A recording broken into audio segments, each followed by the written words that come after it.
keselamatan dunia dan akhirat, dan berilah kami dalam mara bahaya sehingga kami selamat dunia dan akhirat. 19 tahun tsunami Aceh telah berlalu.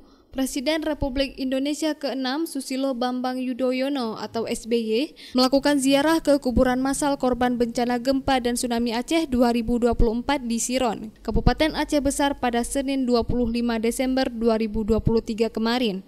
Dalam ziarah tersebut, SBY didampingi putranya Agus Harimurti Yudhoyono, Sekjen Demokrat, Ketua dan Kader Demokrat Aceh, serta para ulama. Di kuburan massal tersebut, SBY juga melakukan tabur bunga dan berdoa kepada para syuhada atas kejadian maha dahsyat 19 tahun silam.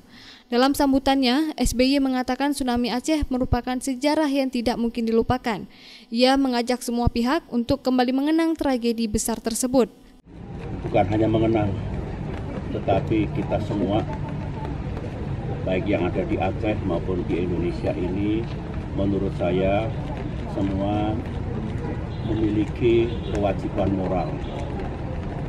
Setelah musibah besar itu dan setelah alhamdulillah akhirnya damai datang di tanah Aceh, untuk semua bersama-sama membangun, memajukan kehidupan saudara-saudara kita di Aceh ini agar makin ke depan makin adil, makin sejahtera, dan mendapatkan sesuatu yang mereka harapkan bersama.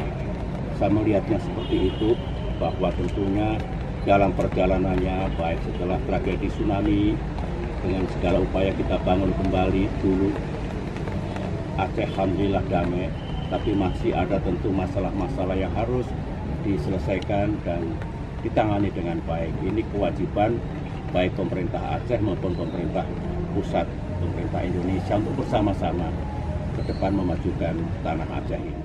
Ziarah SBY ke kuburan massal korban tsunami Aceh merupakan bentuk penghormatan dan mengenang tragedi besar yang pernah terjadi di Aceh. Dirinya juga mengajak semua pihak untuk bersama-sama membangun Aceh yang lebih baik. Dari Banda Aceh, Lala Nurmala melaporkan untuk Puja TV Aceh.